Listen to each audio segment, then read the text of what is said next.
Hi everyone, ഇന്ന് നമ്മൾ നോക്കുന്നത് സമുദ്ര സ്വപ്ന അതുപോലെ തന്നെ സമാപൻ. ഈ ലാസ്റ്റ് 2 പോംസ് ആണ് ഈ കനുപ്രിയ എന്നുള്ള ബുക്കിലെ. അപ്പൊ നമുക്ക് ഫസ്റ്റ് സമുദ്ര സ്വപ്ന നോക്കാം.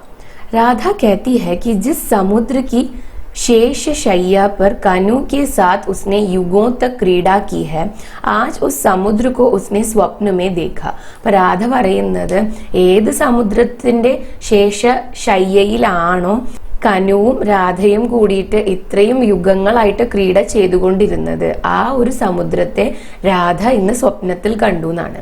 जहाँ नीले लहरों में सिंदूरी गुलाब जैसा सूरज खिलता था, वहाँ सैकड़ों निष्फल सीपियां छटपटा रही है. അപ്പോൾ ഏത് സമുദ്രത്തിന്റെ നീല കളറിലുള്ള വേവ്സിലാണോ സിന്ദൂരി ഗുലാബ് ജൈസ സൂരജ് ഖിൽതാ ഥാ, അതായത് ഒരു റെഡ് കളറിലുള്ള റോസാപ്പൂ പോലെ സൂര്യൻ ഉദിച്ചിരുന്നത്, അവിടെ ഇന്ന് സേക്കടോ അതായത് ആയിരക്കണക്കിന് കോടിക്കണക്കിന് ചിപ്പികള് ഇങ്ങനെ ചട്പട്ടാ രഹി എന്ന് വെച്ചാൽ പിടയുകയാണ്. യ സബ് ദേഖ് കനു മോൻ ഖടാ ഹെ, ഇതെല്ലാം കണ്ടിട്ട് കൃഷ്ണൻ ഇങ്ങനെ മിണ്ടാതെ മൗനമായിട്ട് നിൽക്കുകയാണ്. രാധാനെ ദേഖാ കി അഗണിത് विक्षुब्ध विक्रांत लहरे फेन का शिरस्त्राण पहने, सीवार का कवच धारण किए, निर्जीव मछलियों के धनुष लिए യുദ്ധ മുദ്രാമേ ആതുർ ഹെ. അപ്പോൾ രാധ നോക്കുമ്പോൾ മുൻപ് രാധ ഏത് സമുദ്രത്തെയാണോ കണ്ടിരുന്നത് അതുപോലെയല്ല സ്വപ്നത്തിൽ കാണുന്നത്, നേരെ ഓപ്പോസിറ്റ് കണ്ടീഷനിലാണ്. അപ്പം ഇന്ന് അവിടെ എന്താണുള്ളത്? അഗണിത് വിക്ഷുബ്ധ വിക്രാന്ത് ലഹരി, അതായത് അറ്റാക്ക് ചെയ്യാൻ വരുന്നത് പോലെ വിക്ഷുബ്ധമായിട്ടുള്ള ലഹർ എന്ന് വെച്ചാൽ എന്താണ്? വേവ്സ് ആണ് കാണുന്നത്. ഫെയിൻ കാ ശിരസ്ത്രാൻ ലിയെ, അതായത് ഈ വെള്ളം ഇങ്ങനെ അടിക്കുമ്പോൾ ഒരു പദം ഉണ്ടാവില്ലേ, അതിനെയാണ് ഫെയിൻ എന്ന് പറയുന്നത്. അപ്പം അതിന്റെ ഒരു ശിരസ്ത്രാൻ എന്ന് വെച്ച് കഴിഞ്ഞാല് ഒരു ഹെൽമെറ്റ് പോലെ വെച്ചിട്ട്, അതുപോലെ സീവാർ ക കവച് ധാരൺ കിയെ, സീവാർ എന്ന് വെച്ചാല് പായല്, ആ പായല് കൊണ്ടുള്ള ഒരു കവചം ഉണ്ടാക്കിയിട്ട് അത് ധാരണം ചെയ്തിട്ട്, നിർജീവ് മച്ഛലിയും കെ ധനുഷ് ലിയെ, ചത്തടിഞ്ഞിട്ടുള്ള മച്ഛലി ഫിഷസ് വെച്ചിട്ടുള്ള ഒരു ധനുഷ് എന്ന് വെച്ച് കഴിഞ്ഞാൽ ഒരു ബോ, ഒരു വില്ലും എടുത്തുകൊണ്ട് യുദ്ധത്തിന് വരുന്നത് പോലെയാണ്, യുദ്ധമുദ്രയിലാണ് ഈ വേവ്സ് നിൽക്കുന്നത്. കനു കബി മധ്യസ്ഥ ഹെ, കബി തട്ടസ്ഥ ഓർ കബി യുദ്ധരത്. ചില സമയത്ത് കൃഷ്ണൻ മധ്യസ്ഥനാണ്, ചില സമയത്ത് കൃഷ്ണൻ യുദ്ധം ചെയ്യാൻ വേണ്ടി നിൽക്കുന്നത് പോലെയാണ്, ചില സമയത്ത് കൃഷ്ണൻ ന്യൂട്രൽ ആയിട്ടാണ് നിൽക്കുന്നത്. फिर राधा ने देखा कि कनु इन सबसे थक हार कर राधा के कंधों से टिक कर बैठ गया है. അപ്പോൾ ഇത് കഴിഞ്ഞിട്ട് രാധ കണ്ടത് ഇങ്ങനെ എല്ലാം കൺട്രോൾ ചെയ്തുകൊണ്ടും അതിന്റെ ഭാഗമായിക്കൊണ്ടും യുദ്ധത്തില് ഭാഗമായിക്കൊണ്ടും നിന്നിരുന്ന കൃഷ്ണൻ ഇതിൽ നിന്നെല്ലാം ക്ഷീണിതനായിട്ട് എന്ത് ചെയ്യുന്നു? രാധയുടെ ഷോൾഡറിൽ തല വെച്ചുകൊണ്ട് ഇങ്ങനെ ഇരിക്കുകയാണ്. വ ഗീലി ബാലു पर कुछ ना कुछ लिख रहा है, केवल उंगलियों को ठंडे जल में डुबोने पर मिलने वाले क्षणिक सुख के लिए. അങ്ങനെ രാധയുടെ ഷോൾഡറിൽ തല വെച്ചിട്ട് ഇരിക്കുമ്പോൾ ആ ഒരു സമുദ്രത്തിന്റെ തീരത്ത് ഇരുന്നുകൊണ്ട് കൃഷ്ണൻ എന്താ ചെയ്യുന്നത് എന്ന് വെച്ചാൽ അവിടുത്തെ നനഞ്ഞ ആ മണലില് എഴുതിക്കൊണ്ടിരിക്കുകയാണ് എന്തൊക്കെയോ. അത് എന്തെങ്കിലും ഒരു മീനിങ് ഉള്ള കാര്യമൊന്നല്ല എഴുതണത്, ജസ്റ്റ് ഈ വിരല് തണുത്ത വെള്ളത്തിൽ മുങ്ങുമ്പോൾ കിട്ടുന്ന ആ ഒരു മൊമെന്ററി ആയിട്ടുള്ള ഒരു സുഖത്തിന് വേണ്ടിയിട്ടാണ് കൃഷ്ണൻ അത് ചെയ്യുന്നത്. ആജ് രാധാനെ ഉസ് സമുദ്ര കോ ഫിർ സെ സ്വപ്ന മേ ദേഖാ, വിഷ് ഭരെ ഫേൻ, നിർജീവ് സൂര്യ, നിഷ്ഫൽ സീപിയാ, നിർജീവ് മച്ഛലിയാ, ലഹരെ നിയന്ത്രണഹീൻ ഹോത്തി ജാ രഹി ഹെ. അപ്പോ രാധ വീണ്ടും ആ സമുദ്രത്തെ സ്വപ്നത്തിൽ കാണുകയാണ്. അപ്പം ആ പതയില് ആ വേവ്സ് ഇങ്ങനെ അടിക്കുമ്പോഴുള്ള പതയിലെ വിഷമാണുള്ളത്, അതുപോലെ തന്നെ സൂര്യന് ജീവനില്ല, ചിപ്പികൾക്ക് ജീവനില്ല, അതുപോലെ തന്നെ ഫിഷസിന് ജീവനില്ല. പിന്നെ ഈ വേവ്സ് ആണെങ്കിൽ കൺട്രോൾ ചെയ്യാൻ പറ്റാത്ത രീതിയിൽ അൺകൺട്രോളബിൾ ആയിട്ട് മാറിക്കൊണ്ടിരിക്കുകയാണ്. കനു തട്ട് പർ ഖടേ ബാഹ് ഉഠാക്കർ കുച്ച് കഹ രഹാ ഹെ, ജോ കോയി നഹി സുൻ രഹാ. അപ്പം കൃഷ്ണനാണെങ്കിൽ ഈ തീരത്ത് നിന്നിട്ട് കൈയൊക്കെ ഉയർത്തിയിട്ട് എന്തൊക്കെയോ പറഞ്ഞുകൊണ്ടിരിക്കുന്നുണ്ട്, പക്ഷെ ആരും ഇതൊന്നും കേൾക്കുന്നില്ല. അന്ത് മേ കനു थक हार कर राधा के वक्ष में माथा रखकर सो गया और इस तरह राधा के वक्ष का गहराव കഴിഞ്ഞിട്ടേ സമുദ്രം എന്നുണ്ട് കേട്ടോ, ഗഹരാവ്, സമുദ്ര മേ ബഹത്താ സാ ബഡാ വട്പത്ര ബൻ ഗയാ ഹെ. അപ്പോൾ കൃഷ്ണൻ പറയുന്നത് ആരും കേൾക്കുന്നില്ല എന്ന് പറഞ്ഞല്ലോ. അത് കഴിഞ്ഞിട്ട് കൃഷ്ണൻ ക്ഷീണിതനായിട്ട് രാധയുടെ ചെസ്റ്റില് കൃഷ്ണന്റെ മാഥ നെറ്റി വെച്ചിട്ട് ഇങ്ങനെ കിടക്കുകയാണ്.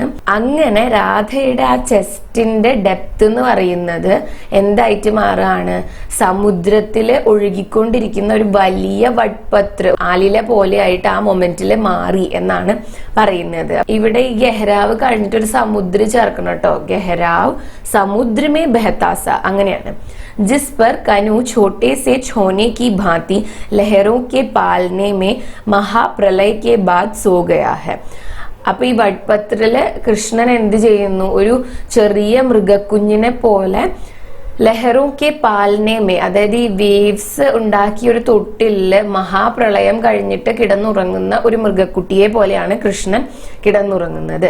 നീന്ത് മേ കനു സ്വധർമ്മ ന്യായ് അന്യായ് സദ് അസദ് വിവേക് അവിവേക് कसौटी जैसे शब्द कहता है तो लहरें थपकी देकर कहती है कि निद्रा समाधि है और जागरण स्वप्न है, छलना है, मिथ्या है. അപ്പം കൃഷ്ണൻ ഇങ്ങനെ ഉറക്കത്തിലും വിവേകം അവിവേകം ധർമ്മം അധർമ്മം അങ്ങനെ അങ്ങനെ കുറെ കാര്യങ്ങൾ ഇങ്ങനെ പറഞ്ഞുകൊണ്ടിരിക്കുകയാണ്. അപ്പം ഈ വേവ്സ് കൃഷ്ണൻ ഇങ്ങനെ തട്ടി തട്ടിയിട്ട് ഉറക്കിക്കൊണ്ട് പറയാണ്, ഉറങ്ങിക്കോളൂ, നിദ്ര സമാധിയാണ്, ജാഗരൺ അതായത് എഴുന്നേൽക്കുക എന്ന് പറയുന്നത് ഒരു സ്വപ്നാണ്, ഛലന മിഥ്യ. ഛലന എന്ന് പറഞ്ഞാൽ ഒരു ചതി അല്ലെങ്കിൽ ഒരു മിഥ്യ ആണ്. അചാനക് കനു ചോക്കർ ജാഗ് ജാത്താ ഹെ ഓർ ഉസേ കോയി കസോട്ടി നെഹി മിൽത്തി. പെട്ടെന്ന് കൃഷ്ണൻ എങ്ങനെ എഴുന്നേക്കുന്നു. അപ്പോൾ കൃഷ്ണന്റെ മുന്നിൽ പ്രത്യേകിച്ച് ഒരു ചാലഞ്ചോ അല്ലെങ്കിൽ ഒരു പരീക്ഷണം ഒന്നും ഇല്ല. ऐसे ही कनु जुए के पासे की तरह निर्णय फेंक देता है. जो मेरे पैतानी है वह स्वधर्म, जो मेरे सिरहाने है वह अधर्म. അങ്ങനെ പെട്ടെന്ന് കൃഷ്ണൻ ഈ ജുവേ കെ പാസേ കി തര എന്ന് പറഞ്ഞു കഴിഞ്ഞാല് ചൂത് കളിക്കുമ്പോ ഇടുന്ന ആ ഡൈസില്, ഡൈസിനെയാണ് പാസ എന്ന് പറയുന്നത്. അപ്പോ ഈ ചൂതുകളീനെയാണ് ജുവേക്ക ഖേൽ എന്ന് പറയുന്നത്. അപ്പം ആ ചൂതുകളിയില് ഡൈസ് എറിയുന്നത് പോലെ ആണ് കൃഷ്ണൻ ഒരു നിർണയം ഇങ്ങനെ പറയുന്നത്, ഒരു ഡിസിഷൻ ഇങ്ങനെ പറയുന്നത്. എന്റെ കാൽഭാഗത്ത് ആരാണോ ഇരിക്കുന്നത് അവരുടെ ഭാഗത്താണ് സ്വധർമ്മ, അതുപോലെ തന്നെ എന്റെ തലയുടെ ഭാഗത്ത് ഇരിക്കുന്നത് അധർമ്മമാണ്. യഹ് സുനത്തെ ഹി ലഹരെ ഘായൽ സാപ്പോ സി ലഹർ ലേനെ ലഗ്തി ഹെ ഓർ പ്രളയ് ഫിർ ശുരു ഹോ ജാതി ഹെ. അപ്പം ഇത് കേട്ട വഴിക്ക് എന്താണ് ഈ വേവ്സ് ഘായൽ സാപ്പൂസി എന്ന് വെച്ച് കഴിഞ്ഞാൽ മുറിവേൽക്കപ്പെട്ട പാമ്പുകളെ, സർപ്പങ്ങളെ പോലെ വയലന്റ് ആയിട്ട് ഒഴുകാൻ വേണ്ടി തുടങ്ങുകയാണ്. അതുപോലെ തന്നെ വീണ്ടും പ്രളയം തുടങ്ങുകയാണ്. ഇൻ സബ് കെ ബാദ് കനു ഉദാസ് ഹോക്കർ കിനാരെ बैठ जाता है और विषाद पूर्ण दृष्टि से कहता है कि यदि कहीं उस दिन मेरे पैताने दुर्योधन होता तो इस विराट समुद्र के किनारे ओ अर्जुन मैं भी अबोध बालक हूँ. അങ്ങനെ ഇതൊക്കെ കഴിഞ്ഞിട്ട്, ഇത്രയും കാര്യങ്ങളൊക്കെ പറഞ്ഞു കഴിഞ്ഞിട്ട് കൃഷ്ണൻ ഇങ്ങനെ വിഷമിച്ചുകൊണ്ട് ആ തീരത്ത് ഇങ്ങനെ ഇരിക്കുകയാണ്, കടൽ തീരത്ത് ഇങ്ങനെ ഇരുന്നിട്ട് വിഷമത്തോടെ തന്നെ പറയാണ്, അയ്യോ അന്ന് എന്റെ കാൽക്കല് ദുര്യോധനും എന്റെ തലയുടെ ഭാഗത്ത് അർജുനും ആയിരുന്നെങ്കിൽ എന്ന് പറഞ്ഞിട്ട് ഇങ്ങനെ ഒരു ഡീപ് സൈ, ഒരു ദീർഘനിശ്വാസം എടുക്കുകയാണ്. എന്നിട്ട് പറയും, ഇസ് വിരാട് സമുദ്ര കെ കിനാരെ ഓ അർജുൻ മേ ബി അബോധ് ബാലക് ഹും. ഇത്രയും വലിയ സമുദ്രത്തിന്റെ തീരത്തിരിക്കുന്ന ഞാനുണ്ടല്ലോ അർജുൻ, ഒരു ബാലകൻ തന്നെയാണ്. കൃഷ്ണനും ചില സമയത്ത് ഇങ്ങനെ ആലോചിക്കാതെ ഡിസിഷൻസ് എടുക്കും ചില സമയത്ത് എന്ന് പറയാണ്. അപ്പം ഇതിന്റെ കോണ്ടെക്സ്റ്റ് നിങ്ങൾക്ക് അറിയുമായിരിക്കും. ഈ മഹാഭാരതില് യുദ്ധത്തിന്റെ മുൻപ് കൃഷ്ണന്റെ അക്ഷോഹിണി സേനയെ കിട്ടാൻ വേണ്ടിയിട്ട് പാണ്ഡവരുടെ ഭാഗത്തുനിന്ന് അർജുനും അതുപോലെ തന്നെ കൗരവരുടെ ഭാഗത്തുനിന്ന് ദുര്യോധനുമാണ് പോകുന്നത്. അപ്പൊ കൃഷ്ണൻ ഉറങ്ങുമായിരുന്നു. എന്നിട്ട് അർജുൻ എന്ത് ചെയ്തു എന്ന് വെച്ചാല് കൃഷ്ണന്റെ കാൽക്കല് ആണ് ഇരുന്നത്. ദുര്യോധനന് ഇത്തിരി അഹങ്കാരമൊക്കെ ഉള്ളത് കൊണ്ട് ദുര്യോധനൻ എന്ത് ചെയ്തു, കൃഷ്ണന്റെ തലയുടെ ഭാഗത്താണ് ഇരുന്നത്. അപ്പം കൃഷ്ണൻ എഴുന്നേറ്റപ്പോ ആദ്യം കണ്ടത് അർജുനെയാണ്. അതുകൊണ്ട് അർജുൻ എന്താണോ ആവശ്യപ്പെട്ടത് അത് ആദ്യം കൊടുക്കാമെന്ന് തീരുമാനിച്ചു. പക്ഷെ അർജുൻ ചൂസ് ചെയ്തത് അക്ഷോഹിണി സേനകളായിരുന്നില്ല. എന്താണ്, കൃഷ്ണൻ അവരുടെ പക്ഷത്ത് നിൽക്കണമെന്നേ പറഞ്ഞിട്ടുള്ളൂ. അപ്പം കൃഷ്ണൻ യുദ്ധം ചെയ്യില്ല എന്നും പറഞ്ഞിട്ടുണ്ടായിരുന്നു. എന്നിട്ടും അർജുൻ ചൂസ് ചെയ്തത് കൃഷ്ണനെയാണ്. ദുര്യോധനാണ് അക്ഷോഹിണി സേനനെ കിട്ടുന്നത്. അപ്പം കൃഷ്ണൻ ഇങ്ങനെ ആലോചിക്കുകയാണ്, അന്ന് അർജുൻ കാൽക്കൽ ഇരുന്നത് കൊണ്ടും കൃഷ്ണൻ തന്റെ കാൽക്കൽ ഇരിക്കുന്ന ആളാണ് സ്വധർമ്മത്തിന്റെ പക്ഷത്തുള്ളത് എന്ന് മുൻകൂട്ടി ഡിസൈഡ് ചെയ്തിരുന്നത് കൊണ്ടുമാണ് ഈ കുരുക്ഷേത്ര യുദ്ധം അദ്ദേഹം വിചാരിച്ച രീതിയിൽ പോയത്. അല്ല, അന്ന് ദുര്യോധനായിരുന്നു കാൽക്കൽ ഇരുന്നിരുന്നത് എങ്കിൽ ഈ യുദ്ധത്തിന്റെ റിസൾട്ട് ചിലപ്പോൾ എൻറ്റയർലി ഡിഫറെന്റ് ആയിരുന്നേനെ. ആ ഒരു ടെൻഷനിലാണ് ഇങ്ങനെ പറയുന്നത്, ചില സമയത്ത് ഞാനും ഒരു ബാലകൻ തന്നെയല്ലേ അർജുൻ എന്ന്. राधा ने समुद्र को फिर से स्वप्न में देखा, बालू पर अपने पगचिन्ह बनाते हुए करुण प्रयास में बैसाखियों पर चलता हुआ इतिहास, लहरों में कनु के श्लोकों से अभिमंत्रित गांडीव गले हुए सीवार सा उतराया है. അപ്പം രാധ വീണ്ടും സ്വപ്നത്തിൽ ആ സമുദ്രം തന്നെ കാണുകയാണ്. ആ സമുദ്രത്തിലെ നനഞ്ഞ ആ മണലില് പകച്ചിന്, അതായത് ഫുട് പ്രിന്റ്സ് ഇങ്ങനെ പതിപ്പിക്കാനുള്ള ഒരു ദീനമായ പ്രയത്നം ചെയ്തുകൊണ്ടിരിക്കുകയാണ് ഇതിഹാസം, ചരിത്രം. പിന്നെ ഈ വേവ്സില് കൃഷ്ണന്റെ ശ്ലോകങ്ങളാൽ മന്ത്രിക്കപ്പെട്ട ഗാണ്ഡീവ് എന്ന് പറയുന്നത് അർജുന്റെ ആ ഒരു വില്ലിനെയാണ്, ആ ഒരു ബോവിനെയാണ്. അപ്പം അത് ഇപ്പോഴ് എന്താണ്, ഗലേ ഹുയെ സീവാർസ, ഇങ്ങനെ ഗൽന എന്ന് വെച്ചാൽ ഇങ്ങനെ ചീയ, റോട്ടൺ ആയിട്ടുള്ള ആ പായല് പോലെ വേവ്സിൽ ഇങ്ങനെ ഒഴുകി കിടക്കുകയാണ്. കനു തട്ടസ്ഥ ഓർ ഉദാസ് ഹെ. അപ്പോ കൃഷ്ണൻ ഇപ്പൊ ഇങ്ങനെ വിഷമിച്ചിരിക്കുകയാണ്. കനു എക് ബൂഢെ പീപ്പൽ കെ നീച്ചെ ചുപ്ചാപ് ബാഠാ ഹെ, മൗൻ പരിശമിത് ഓർ വിരക്ത്. അപ്പം കൃഷ്ണൻ ഇങ്ങനെ ഒരുപാട് പഴക്കമുള്ള ഒരു ആൽമരത്തിന്റെ താഴെ ഇങ്ങനെ മിണ്ടാതെ ഇരിക്കുകയാണ്. രാധാ കോ ലഗാ ജैसे पहली बार जैसे കനു की അക്ഷയ് തരുണായി പർ ഥക്കാൻ ഛാ രഹി ഹെ. അപ്പോൾ രാധയ്ക്ക് അത് കാണുമ്പോൾ തോന്നുകയാണ് ആദ്യമായിട്ട് കൃഷ്ണന്റെ ആ ഒരു ശരീരത്തില് ഥക്കാൻ ഛാ ജാനാന്ന് വെച്ച് കഴിഞ്ഞാൽ ക്ഷീണം ബാധിച്ചതുപോലെ. കനുനെ അസഫൽ ഇതിഹാസ് കോ ജീർണ വസൻ കി ഭാതി ത്യാഗ് ദിയാ ഹെ. അപ്പം കൃഷ്ണനാണെങ്കിൽ ഈ അസഫലമായിട്ടുള്ള ഈ ചരിത്രത്തെ ഒരു ജീർണിച്ച ഒരു സംഭവം ത്യജിക്കുന്നത് പോലെ കൃഷ്ണൻ അതിനെ ത്യജിച്ചിരിക്കുകയാണ്, അതിനെ ത്യാഗം ചെയ്തിരിക്കുകയാണ്. അബ് ദർദ് മേ പക്കർ കനു കോ രാധ കി യാദ് ആയി ഹെ. ഇപ്പൊ ഇങ്ങനെ വിഷമിച്ച് നിന്നപ്പോൾ കൃഷ്ണന് രാധയെ ഓർമ്മ വന്നിരിക്കുകയാണ്. അന്ധേര ഛാനെ ലഗാ ഹെ, സമുദ്ര കി ലഹരെ അബ് കനു കി ഫാലി ഹുയി സാവരി ശിഥിൽ ബാഹേ ഹെ.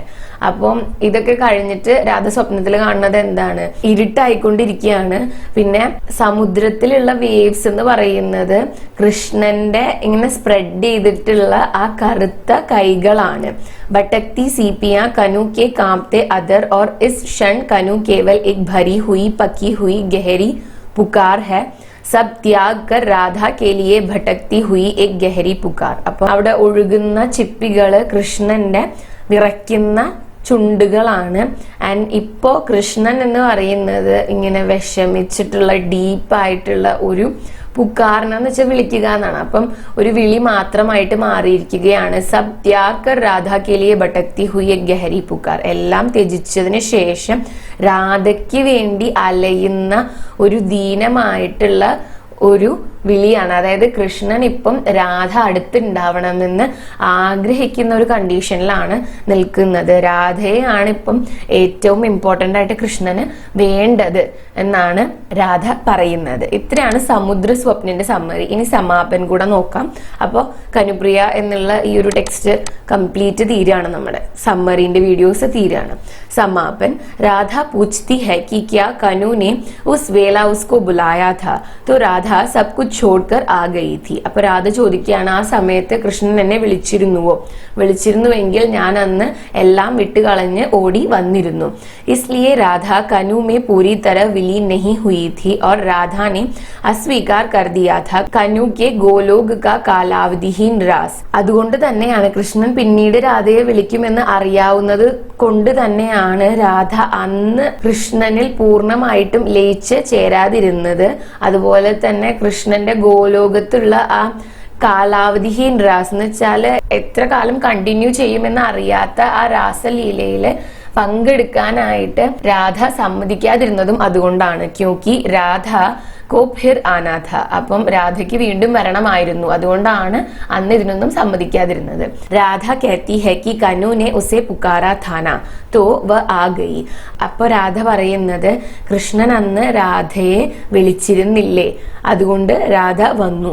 രാധ जन्मांतरों की अनंत पगडंडी के कठिनतम मोड़ पर खड़ी होकर कनु की प्रतीक्षा कर रही है कि इस बार इतिहास बनाते समय वह अकेला न छूट जाए. അപ്പം രാധയാണെങ്കിൽ ജന്മജന്മങ്ങളായിട്ടുള്ള അനന്തമായ ഈ ഇടവഴിയില് അതിന്റെ തന്നെ കഠിനതം മോഡ് പർ, അതായത് അത്രയും വിഷമകരമായിട്ടുള്ള അത്രയും ഡിഫിക്കൽട്ട് ആയിട്ടുള്ള ആ ഒരു പൊസിഷനിലാണ് ഇപ്പൊ നിൽക്കുന്നത്. കൃഷ്ണനെ കാത്തു നിൽക്കുകയാണ് അവിടെ. എന്തിനു വേണ്ടിയിട്ടാണ്?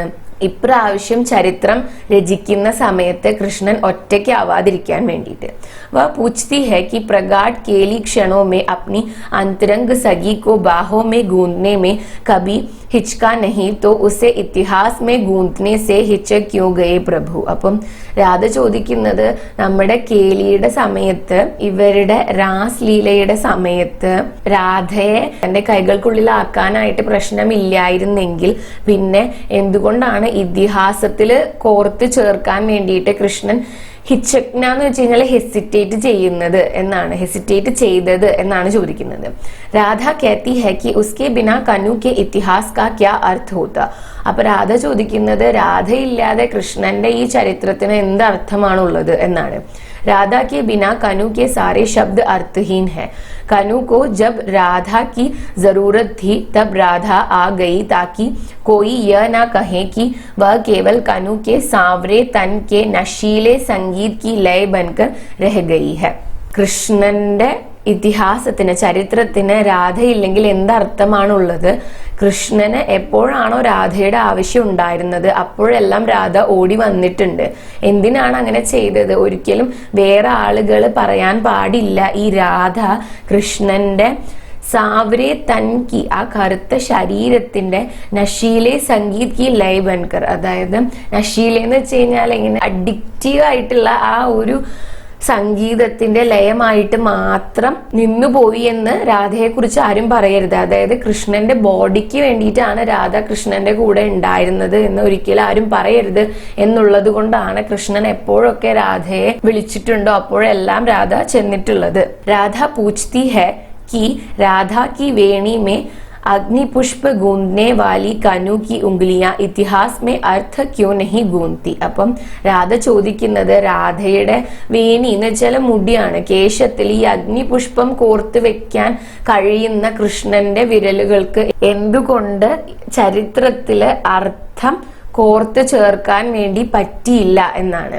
अंत में राधा कहती है कि कनु ने उसे पुकारा था ना, वह पगडंडी के कठिनतम मोड़ पर कनु की प्रतीक्षा में अडिग खड़ी है कनु के लिए. ഇത്രയും കാര്യങ്ങളൊക്കെ പറഞ്ഞതിന് ശേഷം ലാസ്റ്റ് രാധ പറയുന്നത്, കൃഷ്ണൻ രാധയെ വിളിച്ചിരുന്നില്ലേ? അപ്പൊ കൃഷ്ണനെ വെയിറ്റ് ചെയ്തുകൊണ്ട് ആ ഇടവഴിയുടെ ഏറ്റവും ഡിഫിക്കൽട്ട് ആയ ഒരു പോയിന്റില് രാധ ഇപ്പോഴും നിൽക്കുകയാണ്, കൃഷ്ണനെ പ്രതീക്ഷിച്ചുകൊണ്ട് എന്നാണ്.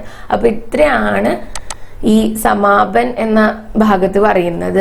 ഇനി ഇത് കൺക്ലൂഡ് ചെയ്യുന്ന സമയത്ത് ഒരു കാര്യം കൂടെ പറയാനുണ്ട്. പറ്റുകയാണെങ്കിൽ ഞാൻ നിങ്ങൾക്ക് ഇതിന്റെ ഒരു എൻറ്റയർ സമ്മറി, അതായത് ഏതെങ്കിലും ക്വസ്റ്റ്യൻ ആൻസർ ചോദിച്ചു കഴിഞ്ഞാൽ ആ ഒരു സമ്മറിന്ന് നിങ്ങൾക്ക് എഴുതാൻ പറ്റും എന്നുള്ള രീതിയിൽ ഒന്ന് കമ്പൈൽ ചെയ്തിട്ട് തരാൻ പറ്റുമെന്ന് നോക്കാം. അഷ്വർ ചെയ്യുന്നില്ല, കാരണം എന്താന്ന് വെച്ച് കഴിഞ്ഞാൽ ടൈം അനുസരിച്ചിരിക്കുമല്ലോ. പെട്ടെന്ന് നിങ്ങളുടെ എക്സാം വരുവാണെങ്കിൽ അത് അപ്ലോഡ് ചെയ്യാൻ ചിലപ്പോൾ പറ്റിയെന്നിരിക്കില്ല, ബട്ട് ഐ ട്രൈ. പിന്നെ ആർക്കെങ്കിലും എന്തെങ്കിലും ക്വസ്റ്റ്യൻസ്, മോഡൽ ക്വസ്റ്റ്യൻസ് കിട്ടിയിട്ട് അതിന്റെ ആൻസർ എങ്ങനെയാണ് എഴുതേണ്ടത് എന്ന് സംശയം ഉണ്ടെങ്കിൽ ആ ക്വസ്റ്റ്യൻസ് ഒന്ന് കോമെന്റ് സെക്ഷനിൽ ടൈപ്പ് ചെയ്താൽ മതി കേട്ടോ. അല്ലെങ്കിൽ ആ ക്വസ്റ്റ്യൻസ് അല്ലെങ്കിൽ model question papers previous year നിങ്ങളുടെ സീനിയേഴ്സിന്റെ ക്വസ്റ്റ്യൻ പേപ്പേഴ്സ് നിങ്ങളുടെ കയ്യിൽ ഉണ്ടെങ്കിൽ അതിന്റെ ആൻസർ വേണമെന്ന് ആഗ്രഹമുള്ളവര് അത് മെയിൽ ചെയ്താലും മതി. അപ്പൊ ഇന്നത്തെ വീഡിയോ ഇത്രയേ ഉള്ളൂ. ഈ വീഡിയോ നിങ്ങൾക്ക് യൂസ്ഫുൾ ആയിട്ടുണ്ടാവുമെന്ന് കരുതുന്നു. യൂസ്ഫുൾ ആയിട്ടുണ്ടെങ്കിൽ വീഡിയോ ലൈക്ക് ചെയ്യുക, ഷെയർ ചെയ്യുക, ചാനൽ സബ്സ്ക്രൈബ് ചെയ്യുക. അതുപോലെ തന്നെ നിങ്ങളുടെ സജഷൻസ് തന്നെ കോമെന്റ്സിൽ എഴുതി അറിയിക്കുക കേട്ടോ. Thanks for watching the video.